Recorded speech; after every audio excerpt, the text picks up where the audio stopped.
Hola Pilar, buenas tardes. Hola Juan, ¿cómo estás? ¿Todo bien? ¿Cómo te va? ¿Cómo Bien. andás? Bien, bien. Bueno, Pilar, estamos ya, te estamos ocupando tu tiempo de las No, capacitaciones, pero bueno, iniciamos entonces.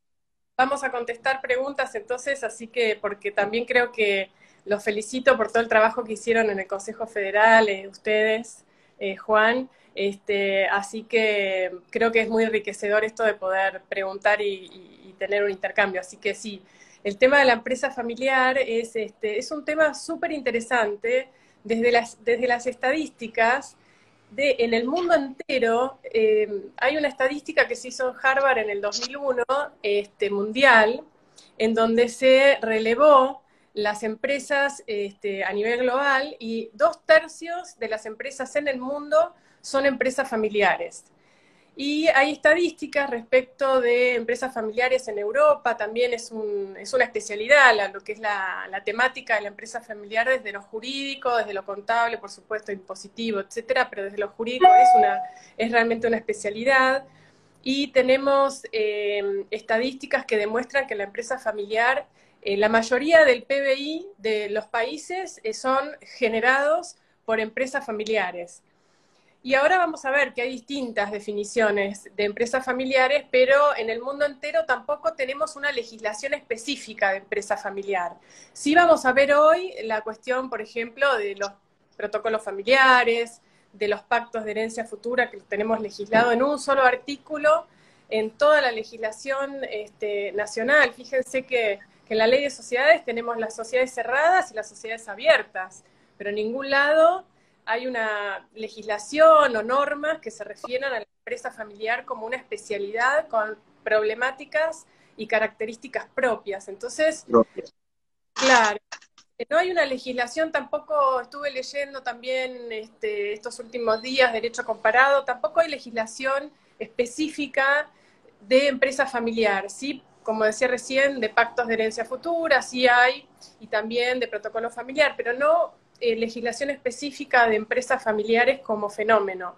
Y realmente es un fenómeno que mueve la economía del mundo, así que es realmente interesante abordar la problemática de la empresa familiar porque justamente lo que hay herramientas en el ordenamiento jurídico, las vamos a tratar de desplegar hoy porque hay distintas herramientas en el ordenamiento jurídico. Yo voy a empezar con algunas herramientas de la ley de sociedades, después vamos a ir al Código Civil y Comercial de la Nación, con otros contratos, por ejemplo, fideicomiso, pactos asociativos que no son societarios, con pactos de herencia futura, con protocolo familiar, pero voy a empezar con las herramientas que me da específicamente la ley de sociedades. Pero antes de decir esto, quiero definir un poco la empresa familiar, porque las definiciones son diversas. La definición a lo mejor más simple es que la empresa familiar es justamente la empresa en la cual tenemos que los propietarios son una o dos familias, los propietarios de las acciones o de las cuotas de las participaciones societarias, pero que además de ser propietarias justamente de las participaciones societarias, además están directamente vinculados a la gestión. O sea que hay familias en la empresa, puede ser uno más, y esto digamos, se define como empresa familiar, pero que además de la propiedad de las participaciones tienen injerencia en los cargos directivos y en el caso de una anónima en el directorio, en el caso de una SRL en la gerencia, por ejemplo. Esa sería como una definición más bien universal, pero a mí me gusta una definición que confunde, digamos, familia y empresa en el sentido de que se mezcla la familia y empresa, pero no solamente por una cuestión de afinidad, porque claramente podemos tener una empresa en donde los miembros de la familia quieren participar porque la empresa es interesante y porque justamente tienen afinidad en la actividad que desarrolla la empresa, sino que también abordar el tema, porque de eso se trata un poco, los conflictos que después se van a desarrollar, cuando, digamos, el empresario tiene en miras incluir a la familia en la empresa. Entonces no es que el hijo o el primo se acerca a la empresa por afinidad y porque le interesa la actividad y el trabajo, sino al revés, que de alguna manera el empresario, el fundador, el pater familia, invoca o convoca a los miembros de la familia a los efectos de que la empresa sea la manutención de la familia. Entonces ahí tenemos algunos conflictos porque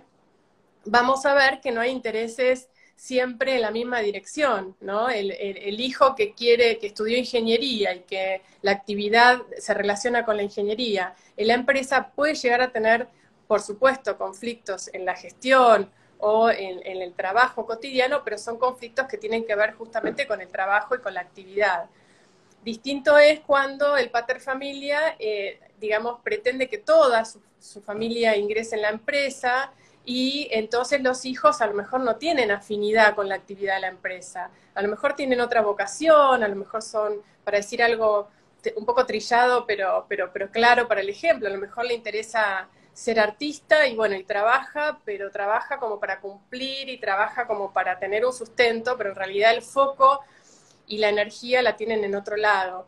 Y eso por supuesto que es absolutamente válido y justamente de eso se trata, de reconocer la realidad y ver cómo se pueden conjugar estos intereses para que la empresa salga adelante y la familia también, porque a veces cuando el conflicto se desata en la empresa, esto también influye en las relaciones familiares y causa daño o dolor, digamos, en lo que es la relación familiar. Entonces las herramientas que vamos a tratar ahora, en definitiva, lo que trata es de resolver los conflictos, de anticipar estos conflictos, pero es sumamente interesante. Y lo que entonces para mí define la empresa familiar no es tanto que la empresa confluya o haya confusión entre propiedad, gestión y familia, sino que yo entiendo personalmente, y es la definición que más me gusta, cuando el fundador de la empresa o los fundadores tienen esta intención de que la familia pertenezca a la empresa. Entonces hay una idea de que independientemente de la afinidad, el hijo o el primo o el sobrino o los hijos o los nietos, por supuesto, ahora vamos a llegar a ver qué pasa con la tercera generación.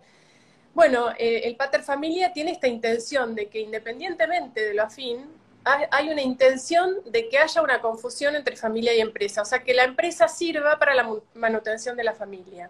Entonces, el desarrollo en ese sentido puede producir algunos conflictos que van a impactar tanto en la empresa como en la familia. Entonces vamos a tratar de destrabar estas cuestiones, pero hay como, si un empresario tiene una empresa y como decía al principio, los hijos o los sobrinos ingresan por afinidad, va a haber conflictos de los comunes que puede haber en cualquier relación humana. Ahora, si la obligación de ir a trabajar a la empresa, porque es la empresa de la familia, hace que una persona que no tiene vocación en ese trabajo termine trabajando sin ganas o sin deseo de desarrollarse o de perfeccionarse en la materia y en la actividad, bueno, ahí va a haber un conflicto mucho más difícil de solucionar o de llevar adelante. Entonces esta intención me parece del pater familia, me parece que es lo que define en realidad la empresa familiar, además de por supuesto esta confluencia. Lo que decimos además es que siempre nosotros cuando empezamos a hablar de empresa familiar tenemos como un enfoque societario o empresario, comercial, pero siempre hay que tener en cuenta que el orden público familiar va a estar siempre sobre el orden societario, y acá tenemos a lo mejor muchos fallos, por ejemplo, Astesiano contra Yanina, y algunos fallos también, nombro porque es el que más me resuena a mí, porque es pero bueno, el orden público familiar de sucesorio de la legítima hereditaria va a estar siempre sobre digamos, la libertad que puede llegar a tener una persona en el ámbito empresarial y en el ámbito contractual u obligacional. Entonces siempre hay que tener en cuenta que hay un orden público general, por supuesto, de que está en el título preliminar del Código Civil y Comercial de la Nación, pero también hay un orden público sucesorio que hay que tener muy en claro que en estos pactos que vamos a ver ahora no podemos, por supuesto, afectar la legítima, por ejemplo. Así que de esto hay numerosos fallos en este sentido. Y bueno, vamos a empezar, si quieren, por ver algunas cláusulas que son muy comunes a ver, nosotros tenemos generalmente la sociedad anónima, que es la estructura de la gran empresa, y está pensada para la gran empresa, para la gran industria, con una estructura compleja. ¿Y cuál es el principio de la anónima, incluso de la SRL? El principio de la SRL y el principio de la anónima es el principio de la libre transmisibilidad de las participaciones societarias, de las acciones y de las cuotas. Sin embargo, si nosotros tenemos una empresa cerrada, lo primero que tenemos que hacer como asesores es justamente proponer cláusulas que limiten esta libre transmisibilidad de las cuotas y acciones hacia terceros ajenos al grupo originario o al grupo fundador de la empresa.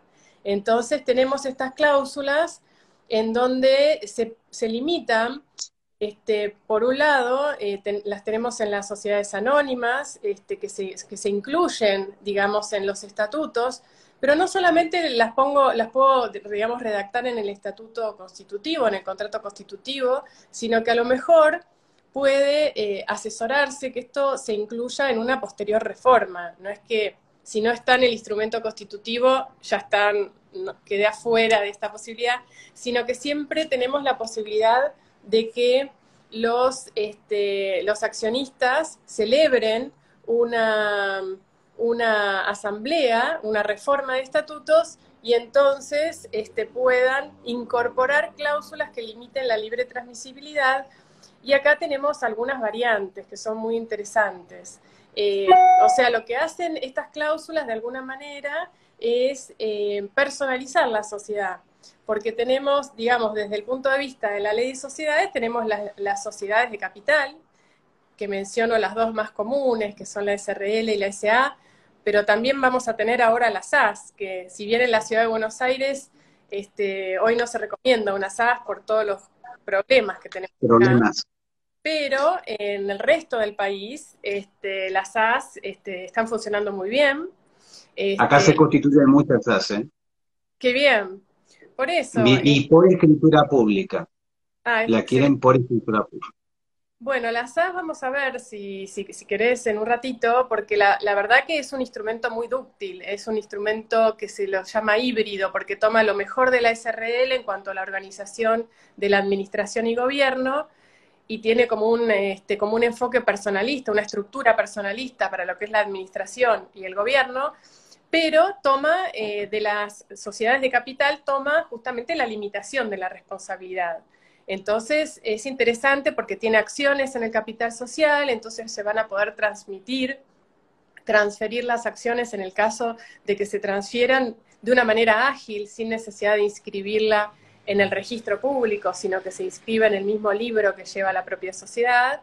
Entonces, la SAS funciona como un instrumento muy dúctil, porque además la propia ley de SAS, que es la 27349, queda fuera de la ley de sociedades. Y esto lo hacen a propósito digamos, los que propusieron la ley 27349. A propósito, para que quede fuera de las normas imperativas de la 19550. Entonces es una ley independiente que crea un nuevo tipo social que va a tener como digamos, prioridad o preeminencia la autonomía de la voluntad. Entonces voy a poder justamente en este estatuto de sociedad por acciones simplificada, en este contrato constitutivo, como dice la ley, voy a poder inclusive organizar los órganos, y me da tanta libertad que hasta podría poner un órgano de administración, un órgano de gobierno, y también poner un órgano consultivo familiar con derecho de veto sobre algunas materias. La verdad que es súper interesante la SAS como figura societaria para la empresa familiar, porque esto que propone la ley de SAS es justamente que los socios organicen la toma de decisiones de manera que la hace muy dúctil, y por supuesto que no puedo usar el modelo 24 horas para esto. Pero a lo mejor constituyo una SAS con un modelo 24 horas, o de estos modelos de los registros, que a veces no son 24 horas, pero son muy rápidos, y entonces después la reformo y le voy a poder incluir cláusulas, por ejemplo, esta que estábamos diciendo, ¿no? La de la... Exactamente. La de, Limitación de la transmisibilidad.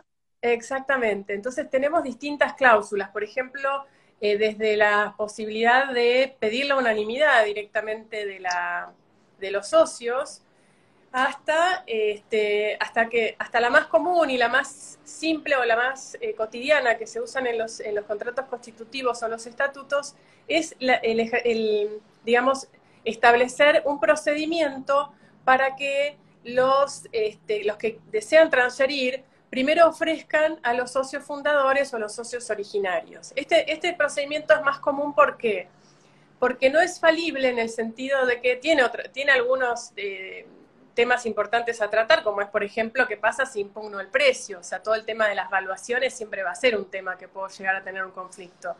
Pero tiene un procedimiento que la ley permite, porque el artículo 214 dice que se puede limitar la transmisibilidad de las acciones, pero no prohibirla. Entonces, en las sociedades anónimas y en la SRL, si yo pido la unanimidad, me podría llegar a impugnar esa cláusula diciendo que es arbitraria pero está, en el mundo de las posibilidades está, y no es la que más se usa justamente porque puede ser impugnada de arbitraria. En cambio, las otras que proponen un procedimiento de ofrecimiento a los socios fundadores o originarios, esto es como más común, está como en la cultura también instalado, y como hay un derecho de prorrata, entonces si uno no puede, los demás acrecen en esta posibilidad de adquirir cuotas o acciones si alguno se quiere ir.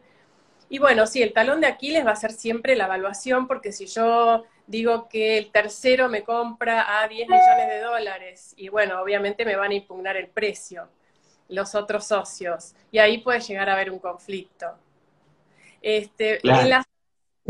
En ese te pregunto, así tomar un poquito de agua y poder hacer una pausa.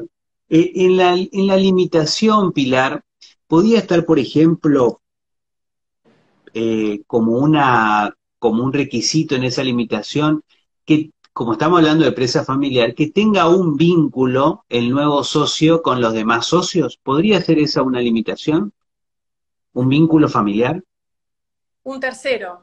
O sea, en el caso El de... tercero, Sí, en sí, realidad la limitación, a ver, mientras no sea arbitraria, puede existir perfectamente y sí, a ver, generalmente se piden cualidades, se pueden pedir cualidades a los accionistas, la cualidad podría ser familiar.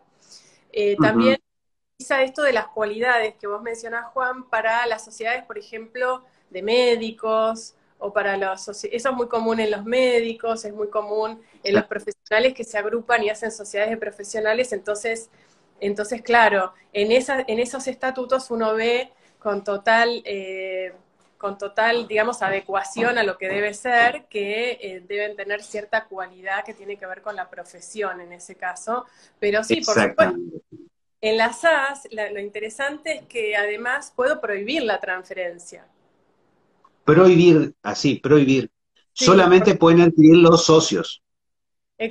sí, podría hasta prohibir la transferencia con un plazo máximo de 10 años y De 10 renovable años. 10 años más por unanimidad. Pero fíjate que la SAS ahí ya te está dando la pauta de que se sale de algunas normas que nosotros tenemos incorporadas como clásicas de la Ley General de Sociedades. Sí, esto es muy interesante lo que vos planteás. Si puedo poner una cualidad que no sea, digamos, una profesión, un oficio, que sea familiar, sí, por supuesto. Yo creo que sí, habría que ver que no sea arbitraria, pero sí, entiendo que tenemos distintas clases de restricciones. Las restricciones estatutarias, que son las que estamos hablando ahora, que se incorporan en el estatuto, son muy fuertes en cuanto a su eficacia.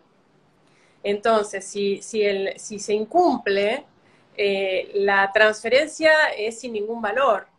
O sea que si yo no cumplo con esta restricción y no ofrezco a los demás accionistas las acciones que yo quiero vender, bueno, la venta al tercero sin este ofrecimiento previo es nulo. Y esto nos Es hace muy nulo. nulo. Entonces es muy interesante que la cláusula esté en el estatuto, porque al estar incluida en el estatuto se inscribe en el registro público. Y la inscripción del registro me da oponibilidad por su publicidad registral. Entonces son muy eficaces este tipo de restricciones, por eso son tan comunes y la tenemos como tan a mano en lo que es lo cotidiano. Qué importante que decís eso, ¿no es cierto? Cuando muchas veces las escribanías te llegan sesiones armadas, ¿no es cierto?, para certificar la firma y el escribano no leyó el estatuto social, ¿no es cierto?, el contrato social en este caso, y que contenía, por ejemplo, una limitación, una prohibición para transferir, ¿no? Y Claro, que el escribano lo leyó y es y una simple certificación de firma, pero que puede contener una atrás aparejada una nulidad, ¿no es cierto? por supuesto, sí, por eso es tan importante que nos metamos un poco en los temas, que preguntemos siempre un poquito más. Esto de lo apurado, y lo urgente es enemigo de lo bueno. Entonces, justo en esta época del año, que entre la pandemia y que ya se termina el año, estamos todos corriendo. Pero sí, hay que preguntar un poquito más, no hay que seguirle la corriente a veces al contador que está apurado y que quiere que le hagamos las cosas de un día para el otro, sino que hay que preguntar siempre, siempre es bueno, esta curiosidad que tenemos, porque hace a la mejor prestación del servicio, sin duda.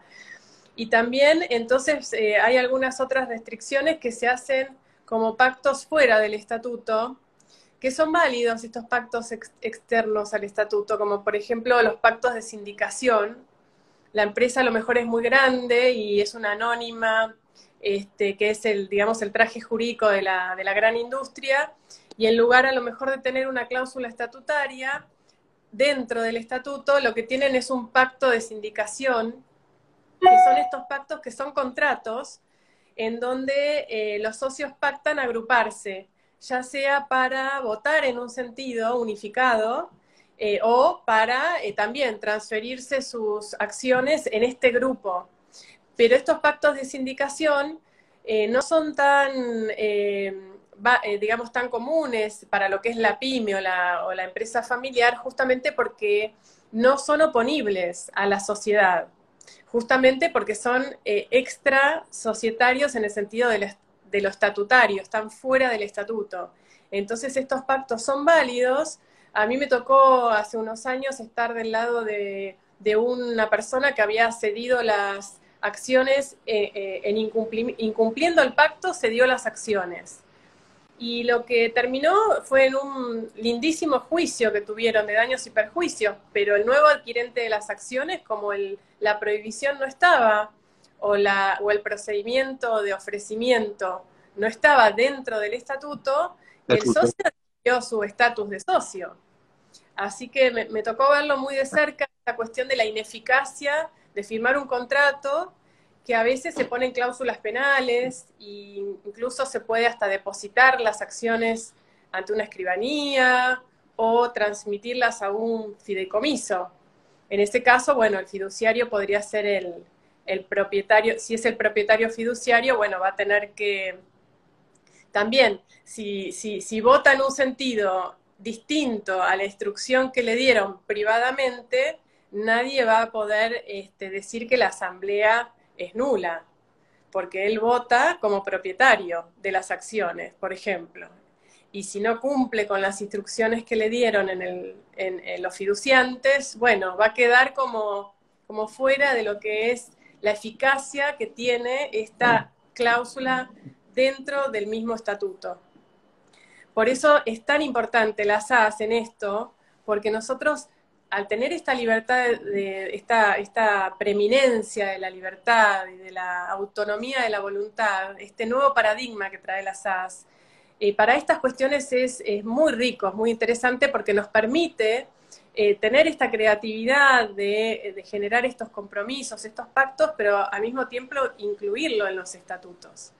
Incluso pactar mayorías distintas a las de la ley 19.550, o pactar mismo la unanimidad. Yo podría pactar en una SAS que todas las decisiones se celebraran por unanimidad, a pesar de que es una sociedad por acciones.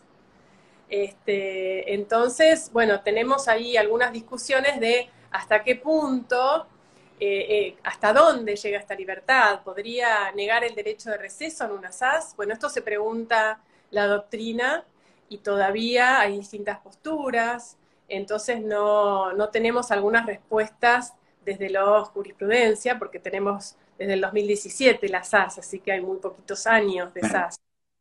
Pero bueno, en el Congreso de Rosario el año pasado a mí me resultó sumamente interesante ver esta discusión, ¿no? ¿Hasta dónde llega la autonomía de la voluntad? ¿Qué pasa si se muere un socio y yo en el contrato de SAS no tuve una cláusula de previsión le aplico las normas de la SRL, le aplico las normas de las sociedades personalistas, o le aplico las normas de las sociedades por acciones. Entonces, ¿ingresa el socio o no ingresa?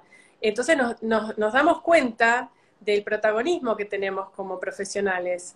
Y si nosotros no le preguntamos al empresario qué quiere que pase una vez que alguno fallezca, nos van a decir, bueno, pero nosotros estamos con todo el ímpetu, somos, ahora con la ley de SAS, somos emprendedores, estamos en pos de la innovación, de la productividad, de las nuevas ideas, de los nuevos motores de la economía, y usted me viene con esta pregunta de qué pasa si alguno se muere.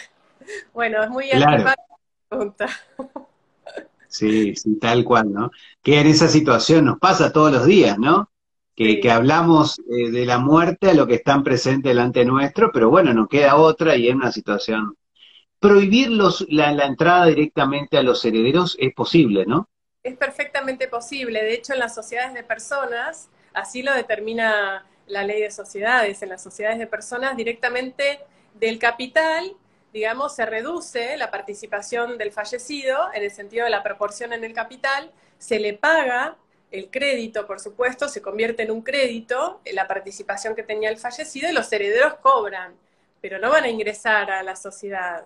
En las SRL se discute, porque se puede pactar que el heredero ingrese, pero también podría pactarse, digamos, o que ingrese, o podría, si no se dice nada, la doctrina y la jurisprudencia, y hay mucha jurisprudencia en términos de SRL, si la SRL nada dice, se discute si se resuelve parcialmente el contrato, o a contrario sensu de esta posibilidad de pactar el ingreso, se entiende que no ingresa. Y ahí hay muchísimos conflictos en la SRL. Ahí tenemos mucha experiencia en conflictos cuando no hay una cláusula de incorporación o no incorporación del heredero. Y también el conflicto aparece en relación a la evaluación, porque a veces se toman balances en pesos del ejercicio anterior, así que imagínate el dólar cuánto estaba, para hablar de valores constantes, cuánto estaba el dólar el año pasado, y no es como un poco triste el tema de la inflación, pero bueno, esto trae conflictos, porque entonces También la... se podría en el mismo contrato, Pilar, adecuar la forma de determinar el valor de las cuotas o de las acciones, Sí, determinar ya en el mismo contrato, ¿no?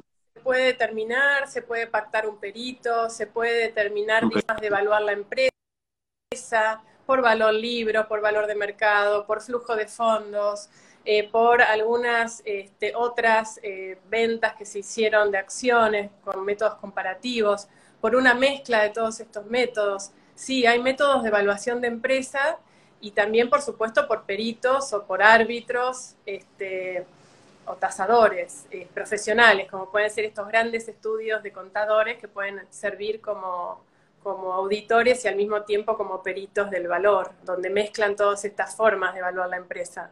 Sí, Y las consultoras, ¿no? Que hacen una proyección de lo que trabaja la empresa y lo que puede llegar a ganar, ¿no es cierto?, en un periodo de tiempo, ¿no? exactamente, sí. Así que, bueno, lo que me gustaría también abordar es la cuestión de que puedo, si la empresa empieza a crecer y como decíamos al principio, empiezan los problemas, estadísticamente están digamos, estudiados que los problemas empiezan con la tercera generación. O sea, la primera generación desarrolla la empresa, la hace crecer, la segunda se dice como que la estabiliza, y la tercera no tiene buena prensa, la tercera generación, más bien que... Entonces, cuando la empresa crece y llega a la tercera generación, lo que podemos armar ahí es, si ya tenemos primos, por ejemplo, podemos armar como las ramas de la familia y tener clases de acciones.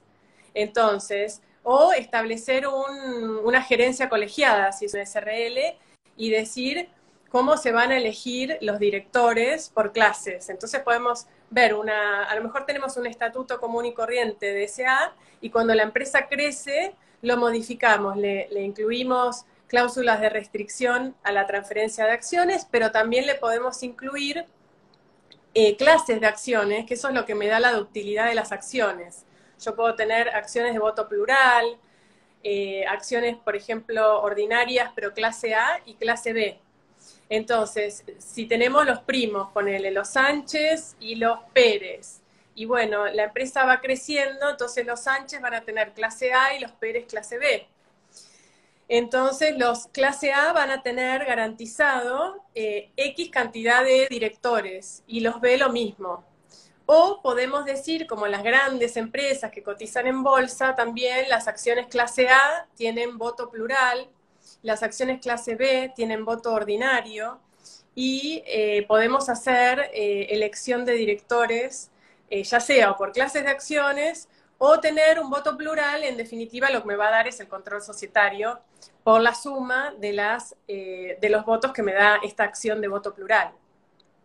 Después tenemos el ejercicio del voto acumulativo, pero la verdad que el ejercicio del voto acumulativo en la práctica societaria es bastante reducido en cuanto a la aplicabilidad. Es muy raro ver una aplicación asidua o cotidiana del voto acumulativo. Es un sistema complejo que se da en las empresas grandes o cuando ya está instalado el conflicto. Entonces, mejor nosotros proponemos o hacer cuando la empresa empieza a crecer y empieza a ver esta tercera generación en donde tengo claramente distintas ramas de la familia ya que ha crecido, hacer acciones clase A, acciones clase B, y cada uno va a tener un representante en el órgano directorio, que le va a dar información directa cotidianamente, o sea que el accionista va a estar tranquilo de que su director le va a pasar la información que necesita, y este pedido de información que a veces el accionista que está en conflicto busca y no se la da, y tampoco hay síndico porque se prescindió de sindicatura, entonces empiezan con la batería de juicios de impugnación de actas de directorio, de actas de asamblea. Bueno, para evitar eso, lo que podemos hacer es clases de acciones. Entonces cada grupo elige su director que le pasa la información cotidiana y a su vez está tranquilo de que en el día a día tiene un representante de la familia en el órgano de gestión, en el órgano de gestión cotidiano. Alguien de Así, confianza, ¿no es cierto?, que está todos los días y está viendo si eso está bien hecho, ¿no? Si exactamente, el rumbo de la sociedad está bien, digamos, ¿sí? Sí, exacto, es lo que vos decís, sucede con la tercera generación, ¿no? Es lo que pasa también en la realidad de las familias, ¿no? Cuando, sin hablar de empresa, hablamos de bienes patrimoniales familiares, ¿no? sí, La tercera generación se distribuye tanto que después económicamente no le sirve porque se va dividiendo ese patrimonio, ¿no? Y en las empresas pasa, me imagino, lo mismo. Este tipo de clase de acciones, esto de clase A, clase B, clase C, es como para determinarla, pero no significa que tenga menos derechos que otras, ¿no? claro, exacto. Vos podés hacer clases de acciones al solo efecto de que puedan elegir en el directorio un representante del grupo. Entonces clarificás la realidad de que la familia creció, de que hay distintas culturas, no es lo mismo el mismo padre que el mismo abuelo. Claramente los hijos crían distintos a sus propios hijos y así eso se va cuando la familia se confunde con la empresa, eso también lleva a distintas culturas que se pueden suscitar conflictos. Y después, otro de los temas muy lindos que no quiero quedarme corta con el tiempo, es un tema... Tranquila, tranquila porque no se corta, Pilar, ¿eh? No se corta Ah, más a la hora, bárbaro, porque no tengo se un corta más. ratito más. El Sí, tema del sí, sí, sí. usufructo, por ejemplo, es muy lindo este tema del usufructo, está regulado en Usufructo. la Ley General de Sociedades, es un derecho real, digamos que es una excepción al derecho real sobre cosa material, porque es un derecho real que si bien puede ejercerse sobre acciones que pueden estar cosificadas, también pueden ejercerse sobre derechos que son cuotas de sociedades de responsabilidad limitada o acciones. Esto está regulado a partir de la Ley General de Sociedades del año 1972 y es una herramienta súper útil también para lo que es la planificación sucesoria. Entonces, este paterfamilia que ya va creciendo y su familia va creciendo, etcétera, podría llegar a donar sus acciones o sus participaciones societarias y reservarse el usufructo. Eso es un clásico. También Sí. También puede constituir usufructo sin necesidad de donar, digamos, la nuda propiedad. Podría constituir el usufructo. Por ejemplo, lo he visto mucho en algunas situaciones de empresas donde quieren mejorar la situación de un empleado, entonces por un tiempo determinado se le constituye un usufructo a un empleado. O sea, el usufructo no solamente puede ser como reserva de usufructo proveniente de una donación de nuda propiedad, sino también puede ser constituir un usufructo a favor de otro. En ese caso sería, digamos, el que conserva la nuda propiedad sería la inversa, sería distinto, ¿no? Entonces, Sí, sí, sí. Él claro, conserva la nuda y transfiere un porcentaje de su usufructo. exactamente, por un plazo determinado incluso, porque estamos muy acostumbrados a que el usufructo sea vitalicio, pero nosotros le podríamos Claro, dar ¿no? un plazo. Entonces Ah, podría mejorar la situación de algún empleado o, por supuesto, de algún familiar. Y lo que es interesante es qué pasa con el voto en el usufructo. Porque generalmente cuando hay donación de padres a hijos, en un esquema de empresa familiar, los padres se reservan, o sea, donan la nuda propiedad de las acciones, se reservan el usufructo, que es justamente lo que les da la posibilidad de seguir recibiendo las ganancias, porque el usufructo desde el punto de vista accionario principalmente lo que, digamos, significa, cuál es el efecto del usufructo en materia de sociedades, y que el usufructuario va a recibir ganancias. Este derecho a percibir las ganancias es la que está regulada a partir de la ley de sociedades claramente en el artículo 218, por ejemplo, ¿no? Pero lo que se discute muchísimo es que justamente este artículo 218 de la Ley General de Sociedades lo que determina es que el nudo propietario va a tener la calidad de socio y que también va a tener los derechos de socio en el sentido del voto, salvo pacto en contrario.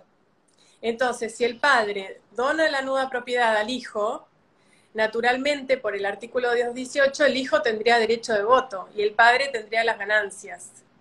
Eso sería como lo natural. Pero es muy común hacer que el pater familia se quede con el usufructo y además pacte que también se reserva el derecho de voto. Y esto total.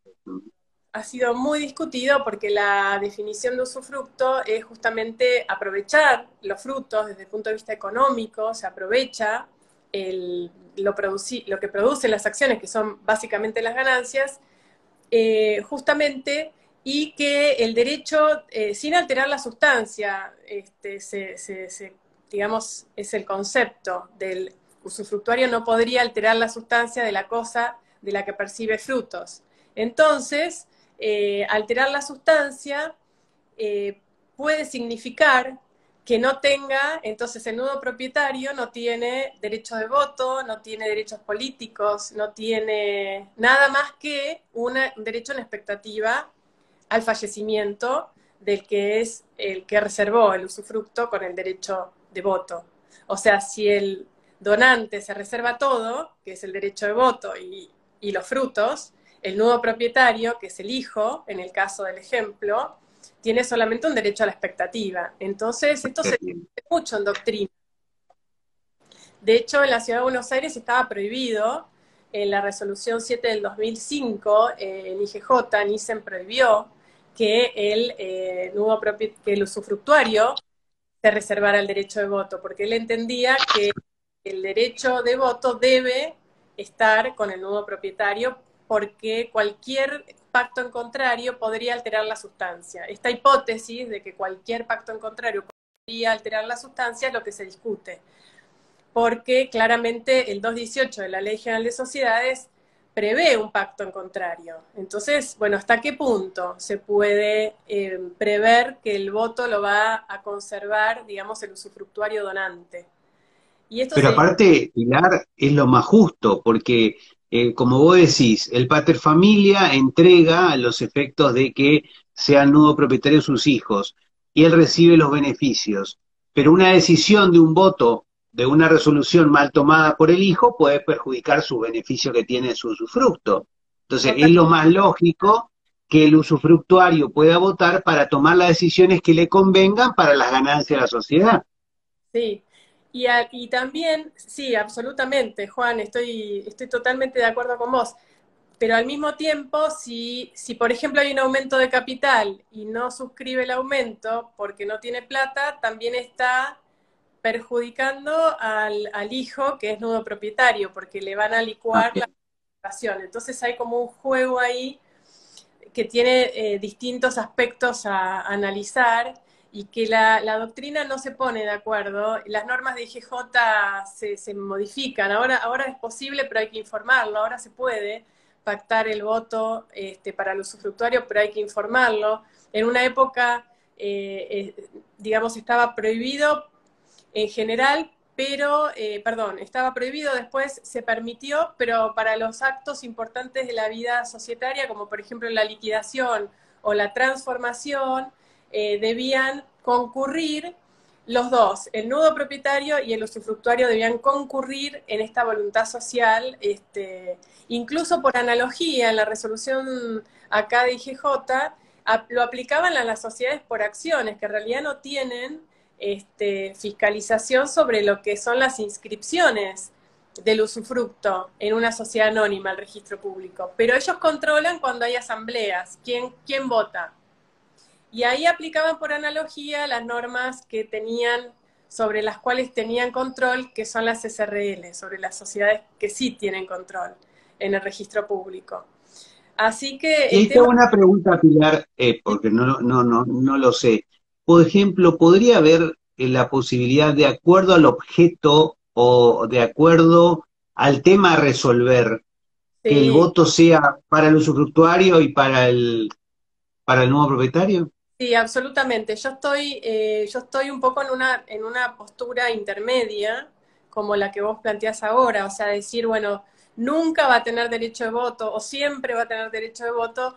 Me parece que sí, que en ese sentido estamos muy cerca de lo que es alterar la sustancia, pero del derecho, porque podría no suscribir un aumento de capital, por ejemplo, y se altera la sustancia claramente. Pero sí se puede pactar el derecho de voto para algunos temas o por un tiempo determinado.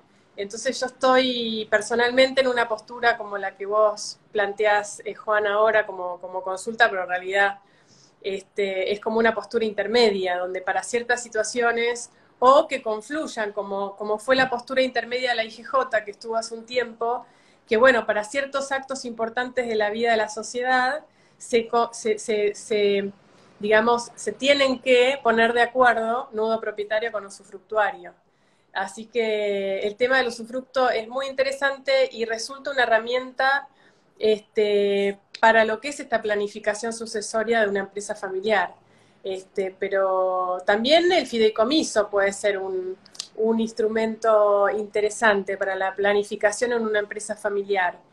Y en ese caso, el pater familia puede llegar a tener este control sobre el proyecto de la empresa, sobre la toma de decisiones.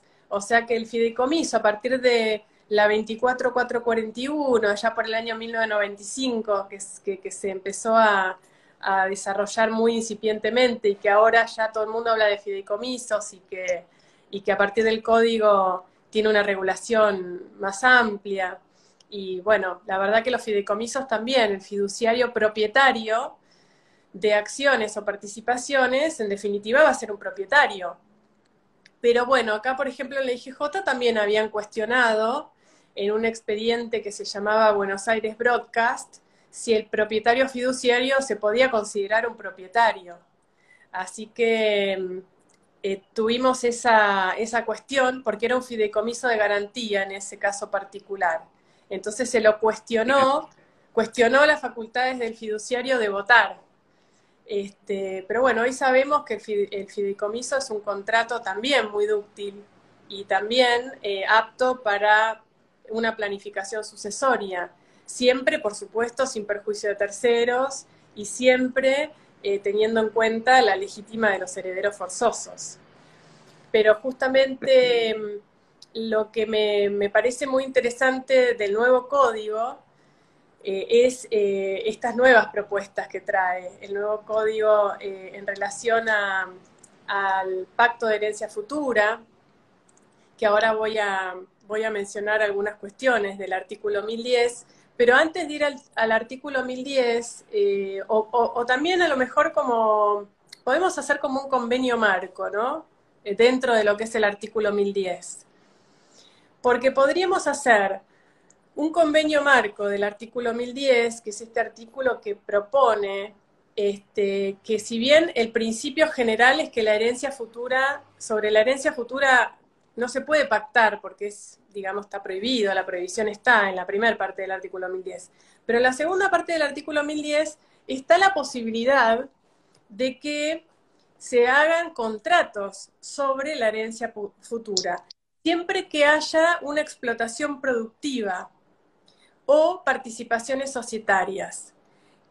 Con miras a la conservación de la unidad de la gestión, esta es la letra del artículo, con miras a la conservación de la unidad de la gestión empresaria o la prevención o solución de conflictos. Fíjate qué interesante que es esta propuesta que nos trae el artículo 1010, porque incluso al artículo 1010 se lo critica porque tiene, por supuesto, algunas falencias en cuanto a la efectividad, porque siempre voy a estar como pendiente de qué pasa el día del fallecimiento del pater familia efectivamente, porque esto se hace, estos pactos, estos contratos se celebran antes del fallecimiento. Por eso la normativa que estamos analizando. Y tienen una eficacia que va a depender a veces de cuándo fallezca, que nadie sabe, por supuesto nadie tiene la fecha, y qué patrimonio va a quedar al fallecimiento, y hay toda una alea en este contrato que es muy interesante porque nadie tiene la respuesta, por eso el alia. Pero a mí se me ocurre que puede haber como un pacto de herencia futura, como un convenio marco, para justamente proteger esta unidad económica, esta unidad productiva, que entendemos que debe mantenerse unida esta empresa, estas acciones, mantenerse unida en la familia, justamente para no desmembrarla. O sea, cuando hay un fallecimiento, tenemos, por supuesto, este estado de indivisión en el que este patrimonio relicto va a ingresar, este estado de indivisión de la comunidad hereditaria, que puede incluir acciones, puede incluir participaciones societarias, puede incluir otros bienes, inmuebles, incluso el inmueble sobre el que se asienta la explotación puede estar a nombre personal de los que además son titulares de las acciones de la empresa que explota. A veces hay un inmueble que está a nombre de las personas humanas y la empresa explota ese inmueble. Entonces tenemos por un lado la titularidad registral del inmueble a nombre de las personas humanas, que bueno, con el fallecimiento por supuesto entra en estado de indivisión, y las acciones y participaciones societarias lo mismo. Entonces, ver todo esto con una perspectiva general o en su conjunto me va a permitir hacer distintos contratos dentro del convenio marco que sería el Pacto de Herencia Futura del artículo 1010. Entonces podemos, por ejemplo, incluir dentro de esta idea de planificación sucesoria, por ejemplo, un testamento donde imponga la indivisión forzosa de las acciones. Esto se puede hacer perfectamente con un Indivisión forzosa. Claro, y entonces todo lo que dice el código del 1010 se puede conjugar con los pactos de indivisión. Con los pactos de indivisión que pueden ser testamentarios, que pueden ser contractuales entre los herederos y que pueden incluir, por supuesto, la cuestión de la ganancialidad. O sea, si el cónyuge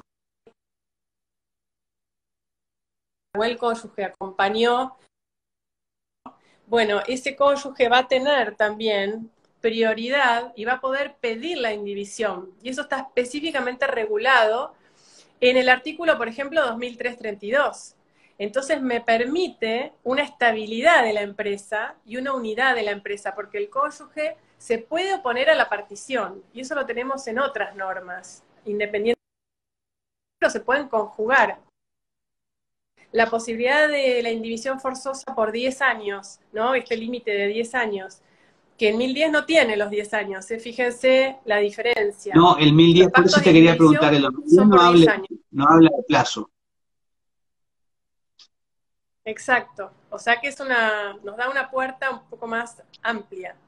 pero tenemos el 2330 y subsiguientes que justamente tratan la indivisión forzosa en el Código Civil y Comercial de la Nación, no mayor a 10 años, se puede hacer un pacto como un contrato entre coherederos en estado de indivisión y mantener la indivisión forzosamente por 10 años. El cónyuge se puede oponer si ha participado en el crecimiento de la empresa, siempre con un establecimiento, o sea, siempre con la intención de mantener unido este establecimiento, porque la unidad del establecimiento es la manutención de la familia. Y el desmembramiento de los bienes, la división, si bien nosotros teníamos en Vélez y todo este concepto de que las indivisiones deben terminar, porque lo natural es la división, sin embargo, para lo que es muy sano tener, digamos, estos pactos de indivisión, porque lo que hace que la empresa sea productiva justamente es la unidad. Y el 2333 también permite al heredero oponerse a la partición en cuanto haya también una unidad económica. Entonces, un establecimiento, habla de empresa en general, más allá de lo societario. Así que estos pactos de indivisión pueden ser como distintos instrumentos, el testamento, el pacto de herencia futura, que es un contrato, entonces, que va a tener, por supuesto, este alia. Pero a mí me parece interesante porque el tema del pacto de herencia futura se puede ver como un pacto, digamos, que va a tener eficacia el día del fallecimiento, o lo podemos enfocar de otra manera. Podemos decir, bueno, el pacto de herencia futura como convenio marco de que el padre, antes de fallecer, done las acciones al hijo que lo acompañó toda la vida. Entonces, las acciones se las dona al hijo, entonces hace una partición por ascendiente. Entonces vamos viendo que los distintos instrumentos, en definitiva, en su conjunto, van a terminar siendo un pacto de herencia futura, pero van a tener virtualidad actual. No tengo que esperar a que el padre fallezca. O sea, en el caso de la donación, justamente puedo donar el inmueble sobre el que se asienta la explotación comercial, o puedo donar las acciones, pero entonces esto va a tener virtualidad actual, porque más allá de toda esta cuestión de cómo se evalúan los bienes en la sucesión y cómo se toma el valor de los bienes cuando ha habido una donación que difiere de la evaluación al momento de la partición, bueno, justamente todas estas cuestiones se pueden prever con anticipación y tener herramientas como para que en el futuro el establecimiento comercial o el establecimiento productivo pueda mantenerse unido, y mismo los que participan en este emprendimiento, en este establecimiento, en esta empresa, vuelquen toda su energía porque saben que a la larga esto va también a redundar en beneficio del que pone todo su trabajo y no va a terminar como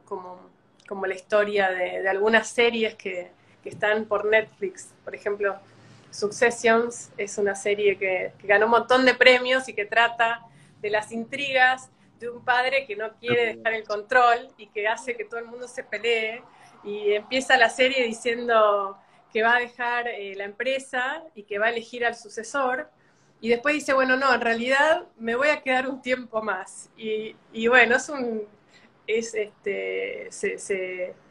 muy real, es muy real. Sí, la vida misma. Es la vida Y misma. Pilar, y la vida misma. Y lo que mencionaba desde hoy, desde el inicio, ¿no es cierto? Poder conjugar todos estos parámetros uno detrás de otro. Por ejemplo, una indivisión por Sí, 10 años con sí. una posterior limitación de la transferencia de las acciones. Podemos jugar con un juego de este tipo de reglamentaciones. Claro, por eso cuando nosotros estudiamos en la Argentina el fenómeno de la empresa familiar es muy interesante porque en realidad nosotros tenemos a mano estas herramientas. Tenemos a mano estas herramientas y las podemos conjugar como vos proponés, Juan, perfecto. O sea, puedo decir, hago un pacto de preferencia en la transferibilidad o directamente en las SAS hasta puedo prohibirla. Entonces la SAS, en lo que es la empresa familiar, también viene a jugar un rol interesante, porque me va a permitir con esta ductilidad incluir cláusulas en el estatuto que a lo mejor en la sociedad anónima tradicional no lo podría hacer. Porque amén de la ventaja de las SAS, que lo voy a decir porque siempre digo que la gran ventaja de las SAS para mí es la unipersonalidad. Qué sé yo, podríamos hacer una decisión también societaria, si la empresa crece y los hijos se empiezan a llevar mal. Esto es muy común.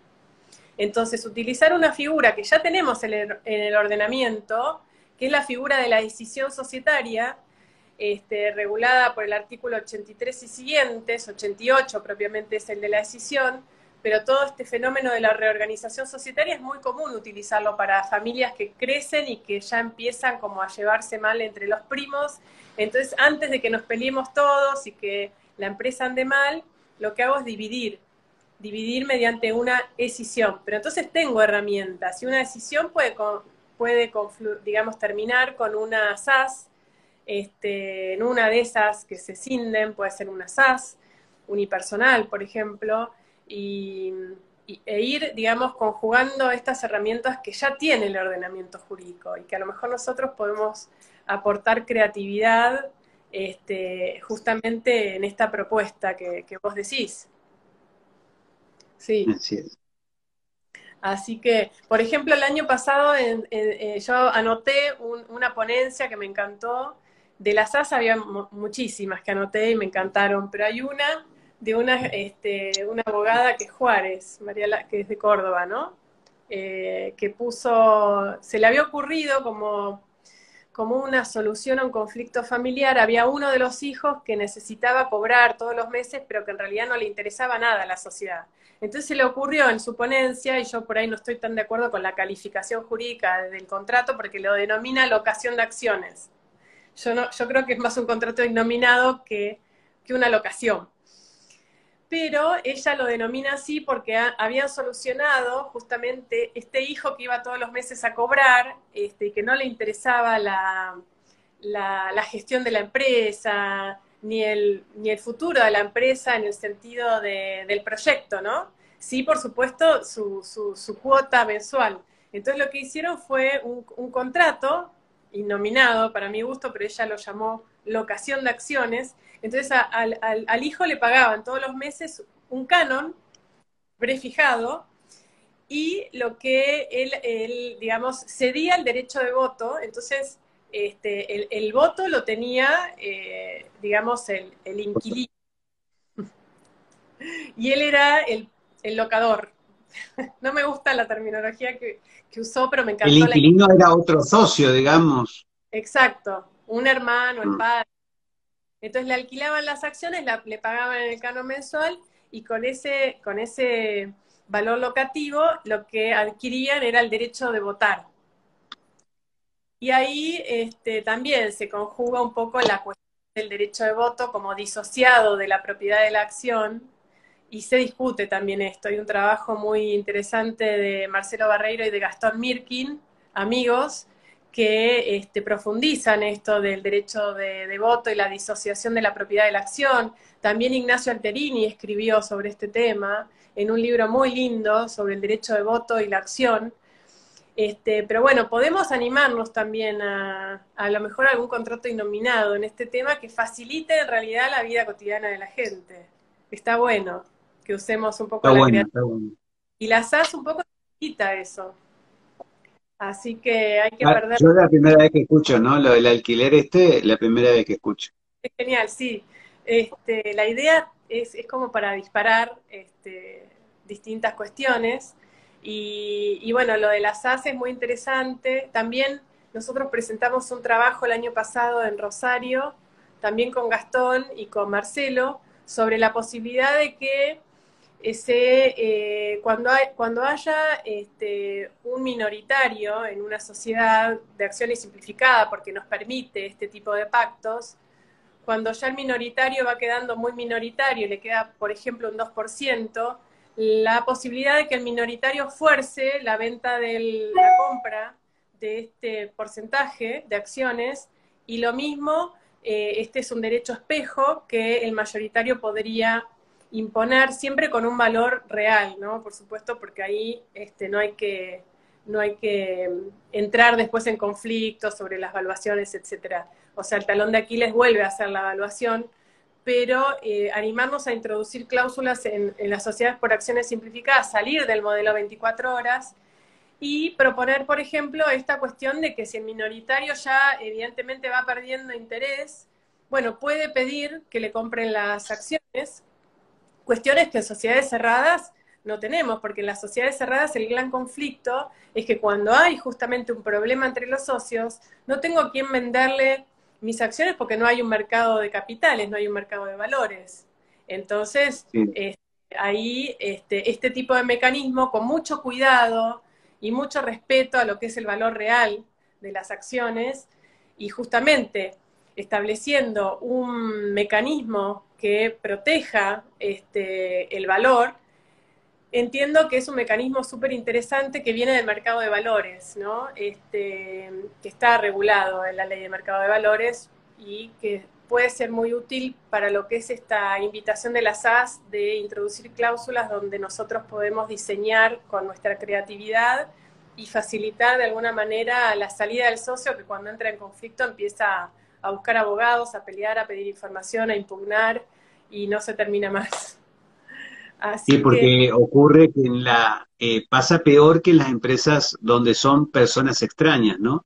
En las empresas familiares, toda la interna familiar cobra vida mucho más fuerte, ¿no? Es impresionante eso. sí, es impresionante las peleas entre hermanos que se pueden ver, que son mucho peores que las de excónyuges. Sí, sí, sí. Hay una pregunta, Sí, eh, Pilar dice, ¿qué pasa cuando dos trabajan en una empresa y tres quedan afuera durante el tiempo sucesorio? ¿A los que están afuera le corresponde cobrar su porcentaje de la empresa? siempre hay una proporción que van a tener que recibir por ser hijos y legitimarios, pero siempre hay que tener en cuenta que el que trabaja en la empresa va a tener también un honorario por estar ahí, por dedicar su tiempo, o sea que no va a ser lo mismo el hijo que trabaja que el hijo que no trabaja, o sea, por supuesto que todos van a tener una participación en las ganancias porque el hecho ya de ser heredero legitimario le da este derecho a cobrar, pero siempre el que pone toda su energía y está todo el día atrás de que se levanta a las 5 de la mañana y está atrás de que todo salga bien, evidentemente eso también tiene su honorario, para decirlo. Y también cuando hay una donación, por ejemplo, de acciones en vida, es interesante este fenómeno porque entonces el hijo que recibe la donación de acciones también va a poner toda su energía de una manera mucho más fuerte, más pura, en el sentido de más sana, que si está esperando que el padre se muera y el hermano le venga a cuestionar, como la pregunta que se hace un poco en ese sentido, ¿no? Porque entonces es más sano que la realidad es, bueno, a este hijo le dono las acciones y ya hay una energía puesta ahí que resulta más sana también para la empresa. Sí, sí. Lo que pasa que, bueno, ahí también tiene que ver con, yo creo, con algo psicológico, ¿no? Del padre también de darle los lugares Sí, que corresponden a ese hijo para que vaya tomando las herramientas para que pueda seguir adelante con la empresa, ¿no? Porque el padre le encuentra los defectos, como a todo hijo, y sobre en el trabajo y nunca le deja crecer en ese ámbito, ¿no? Entonces después, sí, cuando el padre no está más, se encuentra con situaciones que no puede resolver porque no lo pasó antes, ¿no? Y lo resolvía todo el padre. claro. Sí, muchas veces, O la madre, no vamos, en realidad, claro. o la madre. Sí, la culpa también puede ser de la madre. Sí. No, la Ahí no hay género en el tema ese. sí, nos podemos reír, nos podemos reír. Escuchame Sí, también, por eso, por estas cuestiones que vos planteás también, es el tema del protocolo familiar, que no está muy desarrollado en Argentina, pero que puede ser también un estatuto marco para ver en qué condiciones los hijos entran en cargos directivos, que la relación, digamos, de los hijos o de los primos o de los familiares que ingresen estén pautadas objetivamente. Por ejemplo, los cargos directivos los van a tener los que siguen carreras universitarias o especializaciones relacionadas con la actividad de la empresa, los otros tendrán empleos y van a tener asignadas tareas de acuerdo a su desarrollo personal y a sus características. Entonces, los protocolos familiares sirven también para tener como un estatuto interno de las condiciones laborales, de las condiciones de vacaciones incluso, porque a lo mejor uno, porque es hijo de, bueno, se toma los 3 meses de vacaciones y también trae problemas con los empleados que no tienen estas vacaciones. Entonces hay como un sistema de convivencia entre los empleados que son de la familia y los empleados que no son de la familia. Entonces, cuando la empresa crece, también es interesante el protocolo familiar, que es un estatuto interno, más allá de que a lo mejor no tiene una eficacia jurídica desde el punto de vista de la ejecutabilidad judicial, pero sí que da un contexto moral y de pautas objetivas que cuando entonces el familiar entra en la empresa sabe que hay un estatuto que tiene que cumplir. Estos estatutos, se me ocurre, ¿no es cierto?, el tema de aquellos empleados que forjaron la empresa con los propietarios, ¿no? Y que son tan importantes que pasan a ser ya familiares casi, que no lo son, pero empresas familiares, que son tan importantes, ¿no es cierto?, en la empresa, que este heredero cuando recibe las acciones o las cuotas, sin estas personas no podrían continuar la empresa porque no tienen la experiencia. Y son estas las que llevan adelante la empresa, ¿no es cierto? Capaz una contadora, un contador, vendedores, estas personas que Sí, son, que vienen trabajando tiempo su atrás vida. con el propietario, ¿no? Que son las que Todo cotidianamente llevan la empresa adelante, ¿no? seguro, las que saben todo y las que ponen toda su energía y toda su vida en la empresa, sí. Por eso me pareció interesante este caso del usufructo a favor de estos empleados que comentaba el otro día, porque me pareció un caso muy interesante. Un caso donde el señor estaba enfermo y lo que hizo fue ceder acciones a estas personas de suma confianza y muy leales, que de hecho siguen estando, Eso. porque sus Ujú. hijos ya eran grandes, pero no tenían una experiencia en la empresa. Entonces, de esa manera se aseguraba este acompañamiento, porque él ya se sabía enfermo.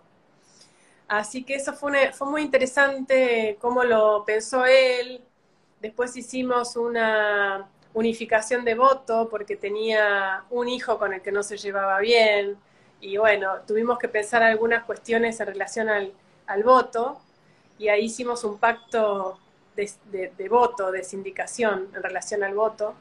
Pero bueno, muy interesante esto que comentás, Juan, cuando hay un referente que puede guiar también. Exactamente, porque muchas veces el heredero viene y lo primero que pretende es cambiar a todos los empleados, ¿no? Y sin darse cuenta que la empresa no solamente son los dueños, sino también esos empleados fieles, ¿no? Como vos decías, honestos, que trabajaron toda su vida ahí y que Sí, aportaron todo y que la empresa se mueve día a día gracias a ellos, ¿no? así es. Sí, la verdad que es muy interesante este acompañamiento y a veces ahí me tocó escuchar la propuesta de este señor, acompañar y bueno, nos reunimos un montón de veces para ver cuáles eran las herramientas que teníamos en el caso de él. Y fue muy interesante porque no usamos una herramienta, usamos 2 o 3 para acompañar a esta señora que enviudó después, acompañarla de la mejor manera y la empresa sigue adelante hoy y funciona súper bien, así que sí, se llegó a buen puerto con estos instrumentos, pero a veces no es uno, sino son 2 o 3 los instrumentos que hay que... Exactamente, una combinación, ¿no? Sí, Y también darle las herramientas y darle seguridad a la gente también en este sentido, porque hay que tratar de explicarle el tema del usufructo de parte de las acciones a los empleados, de que esto no es como que le está entregando la empresa, sino que es en beneficio de sus hijos o de esa familia para que la empresa continúe, ¿no? Tiene como un proceso de educación y de acompañamiento al empresario o al pequeño empresario, ¿no? sí, fíjate que qué lindo después cuando las cosas terminan bien, ¿no? Es una satisfacción más allá de los honorarios realmente. Exactamente, sí, sí. Sí, porque resolvés un conflicto familiar y una sociedad que los beneficios siguen, ¿no es cierto?, por muchos años más después del sacrificio que hizo el Sí. pater familia, ¿no? Cuando él empezó a verme, estaba muy peleado con el hijo y hicimos un proceso de varios encuentros, de varias reuniones, hicimos los instrumentos, todo, y ya cuando estaba por fallecer, el hijo se acercó al padre, o sea que también que el padre se haya ocupado de ver la mejor manera, de alguna manera también el hijo esto lo recibió y hizo que no se fuera tan peleado, ¿no? Eso fue, o sea, lo humano, cuando uno se dedica a ver cómo solucionar y cómo prever el conflicto, lo humano, digamos, hay una energía que fluye bien, digamos, en el sentido de Muy mejor. bien. Así que es Sí, bueno. ahí fíjate que dice Pilar, no me queda claro, ¿hizo una constitución de usufructo a favor de un empleado? Dice la escribana. Ese fue un caso distinto al de recién que contaba de este señor que estaba enfermo. En otro caso, la propuesta era mejorar a un empleado, pero le puso un tiempo determinado porque, bueno, era el arreglo que él tenía, ¿no? Con este empleado, pero era, bueno, fue un usufructo por 10 años, tampoco era tan poco tiempo, pero no es un instrumento muy común, pero sí, le hizo un usufructo por 10 años de una parte, por supuesto, de la participación accionaria, y entonces el empleado estaba feliz o contento de estar recibiendo una proporción en la participación de las ganancias, porque lo que el usufructo en definitiva queda sujeto al resultado de la distribución de ganancias deducidos los impuestos y todo. Así que es un buen estímulo también. Por supuesto, inclusive con eso, un reconocimiento, ¿no es cierto?, especial al empleado, capaz que genere mayor trabajo y más compromiso aún, ¿no? Por eso es interesante la herramienta, me gustó mucho la idea de, del empresario este, sí, muy bueno. Así es. Bueno, Pilar, estamos 1 hora 30. Yo creo que hemos cumplido ampliamente con las expectativas. Fue excelente, fue una tarde, te digo, anotaba, yo por ahí cuando bajaba la vista, porque anotaba y tomaba nota de lo que decías. Qué Así bueno. que realmente nos sirvió para todos. Y bueno, comencemos a aplicar estas alternativas en esta planificación de la empresa familiar. Sí, yo si quieren había preparado un PowerPoint, así que se los puedo mandar por mail. Me dijo Laura el otro día que quizá Hernán lo podía compaginar para quedar después en el material, si es que es En el posible. Instagram.